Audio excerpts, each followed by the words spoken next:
então? Vambora. Até porque a gente falou que vão ter jogaços aí no canal Fox Sports. Então vamos dar uma palhinha do que vem pela frente. Olha só. A última lembrança do torcedor corintiano em um jogo internacional na Arena Itaquera é bem amarga.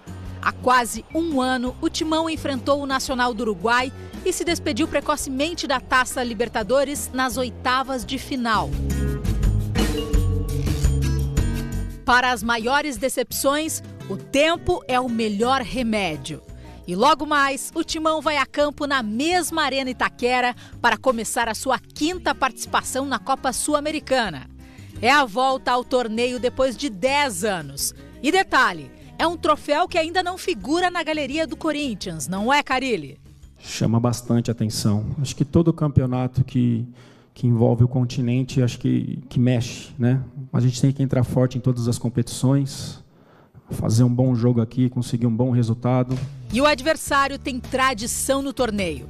A Universidade de Chile vai para a sua 7ª Sul-Americana e já faturou a edição de 2011. É uma equipe muito experiente, principalmente a linha defensiva, todos os jogadores acima de 30 anos, né? Jogadores que já jogaram Copa do Mundo. E é uma equipe muito intensa do meio para frente. Qualquer resultado positivo dentro de casa, não tomando gol, é uma grande vantagem. Se do lado do Timão, muito respeito, do outro não é diferente. É um equipo duro, o Corinthians. Por lo poco que he visto jugar, es típico equipo brasileño, muy fuerte, mucha contextura física. Es un equipo que lo vamos a tomar como el mejor de Brasil y pienso que nos podríamos traer un excelente resultado y obviamente dejarla ya abierta para poder definir acá en Santiago. E depois, mais tarde, no Fox Sports tem Corinthians e Universidade de Chile. Sim, 3 brasileiros aí na briga da Sul-Americana e você pode responder na hashtag Boa Tarde Fox. Vai lá no Twitter e deixe então a sua opinião. Quem vai se dar melhor nessa noite de Sul-Americana, minha gente? São Paulo, Corinthians ou Ponte Preta? Tá na sua mão, então, participar aqui do Boa Tarde Fox. Quem vai participar com a gente também, já abrindo a Arena Corinthians, chegou cedinho lá. Tenho certeza que ele pegou a chave, abriu o portão, tá ligado, vai participar do... Já tá aqui no telão. Tá lá no telão. Tá aí na sua casa também, olha só. Felipe Facincani. Boa tarde, Fox, pra você, Felipe. Boa tarde, Fox, para você também, Hamilton Rodrigues. Boa tarde, Karine. Boa tarde, Gustavo Ribeirão. Você que está aqui conosco nos canais Fox Sports. Pois é, abri a chave, cheguei cedo por aqui. Já deu uma olhada no gramado, tudo em perfeitas condições. Ontem a Universidade de Chile utilizou por aqui a Arena Corinthians para fazer o reconhecimento do gramado. O pessoal não estragou absolutamente nada. Enfim, teremos uma boa partida e quem sabe também com um gramado espetacular, até porque é praxe por aqui na Arena Corinthians, um gramado sempre muito especial para a prática do futebol. Daqui a pouquinho então este jogo importante, primeiro duelo dos dois times nesta competição, a volta vai ser em 10 de maio, o Corinthians no jogo de hoje não tem o lateral direito, o Fagner, que está suspenso. Vocês bem lembraram deste confronto último do Corinthians, uma competição sul-americana, foi no ano passado, para o Nacional do Uruguai, aquela eliminação no empate em 2-2. Por aqui também o Fagner foi expulso no jogo, como cumpre suspensão automática por participar de um torneio da Conmebol, está fora deste jogo, mas ele teve um agravante, levou outro jogo de gancho, foram 2 partidas, então não joga este mata-mata diante da Universidade de Chile. O Léo Príncipe vai ser o substituto do lateral direito do Corinthians, na escalação do técnico Fábio Carille, que também ainda não conta com o atacante Casim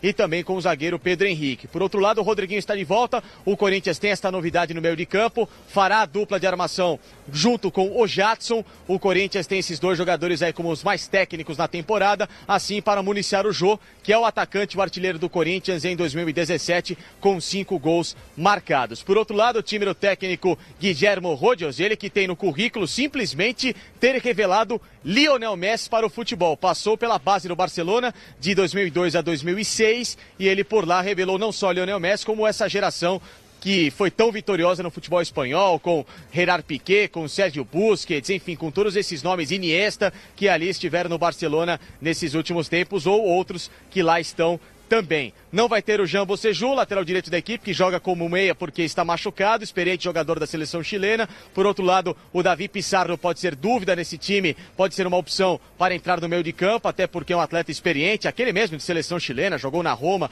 na Udinese, na Internazionale. Tem também o Felipe Mora, que é o artilheiro da equipe, com 6 gols como destaque, e o Lorenzetti, que é o meio campista, que parece muito com o Montijo. Vocês sabem muito bem, os dois jogaram pela Universidade de Chile, o Lorenzetti, claro, ainda está no time.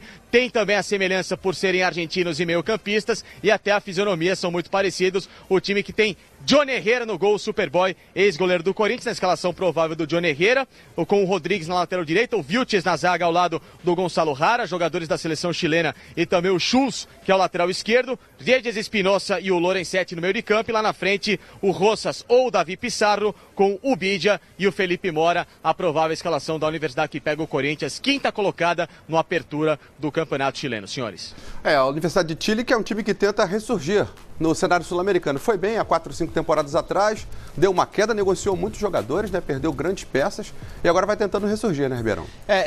São duas equipes que estão numa situação muito parecida, né? Tentando retomar os bons momentos. A Universidade de Chile, daqueles tempos de Sampaoli, né, até o início da década, e o Corinthians querendo, né, ter de novo bons momentos como teve com o Tite até recentemente. Hoje, há 2 técnicos ainda sem tanta experiência, assim, sem grandes conquistas no banco de reservas, e 2 equipes que começaram a temporada sem brilhar.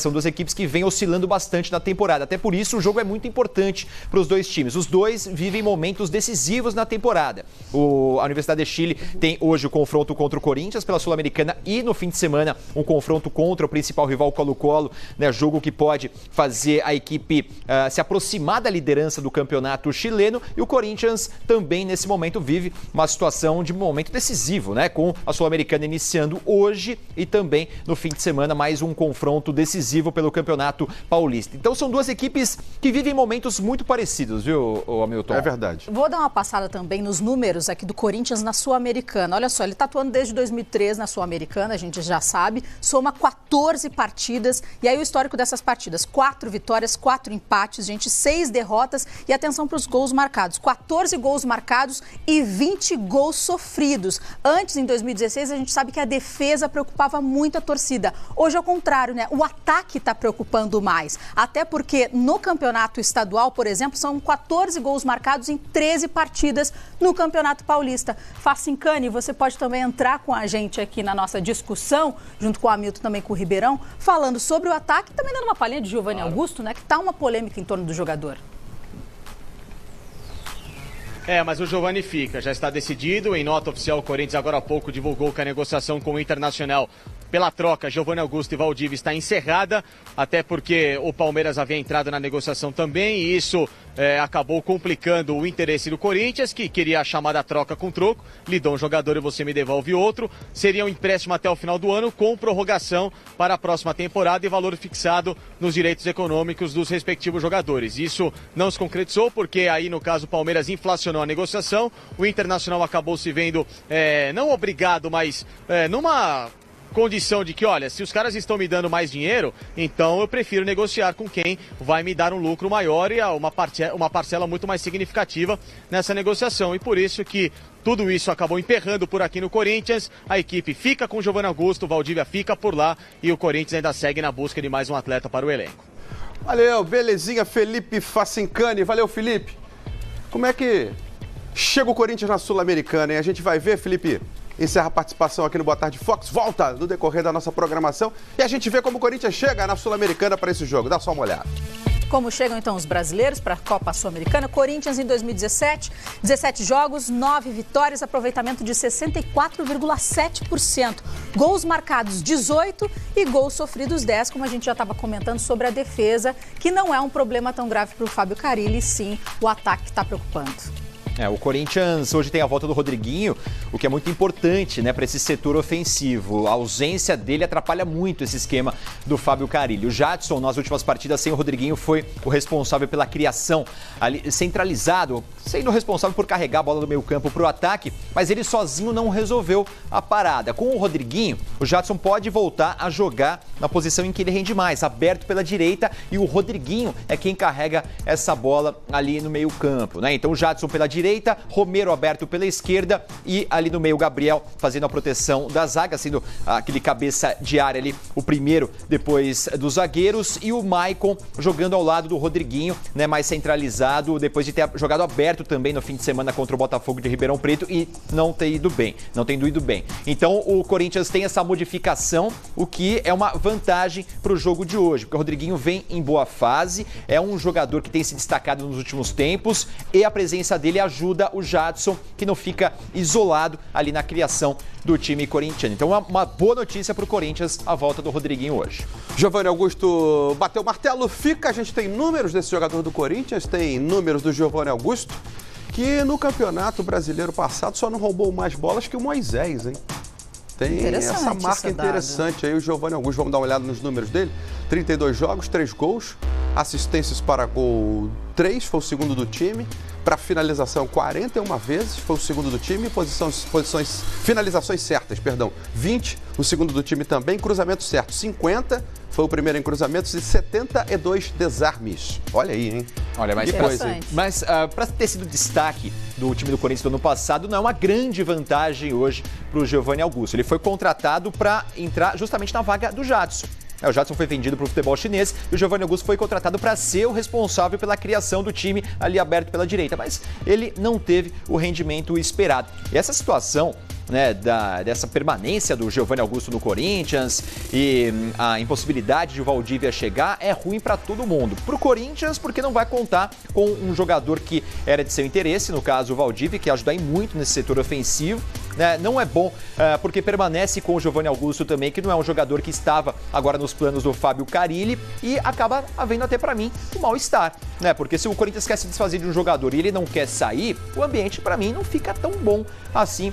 Esse atleta que tem um valor interessante de mercado foi contratado por 15 milhões de reais pelo Corinthians. Custou caro para os cofres alvinegros. Então, a diretoria do Corinthians, mais uma vez, falha em uma contratação que seria importante na temporada, depois principalmente de Potker e Drogba. São negociações que vazaram e por isso até podem ter sido atrapalhadas, mas cabe à direção do Corinthians saber trabalhar melhor esse tipo de situação, né? Porque a gente está vendo rivais do Corinthians se reforçarem muito e o Corinthians está ficando a ver navios. Se tiver dinheiro, tem transação, né? Sem dinheiro não vai ter, não adianta. Situação... Mas é a forma como se faz. Mas não tem dinheiro. A situação da Ponte Preta faltou dinheiro. O presidente da Ponte Preta queria. Cadê a grana para liberar? Não tem grana, não casou dinheiro, amiguinho. Não vai ter transação. E aí a questão foi que o Corinthians afirma que acordou com a Ponte Preta, né, que o Potker não poderia atuar na Copa do Brasil para depois ele se transferir para o Corinthians poder atuar nessa competição, e a Ponte o escalou. Então pode ter sido uma falha de comunicação. O escalou porque tinha um dia determinado para a grana entrar. Não entrou, escalou. E aí é uma falha de comunicação, porque você na conversa às vezes pode conseguir acertar os ponteiros. Pelo jeito essa direção do Corinthians não está sabendo fazer esse tipo de coisa.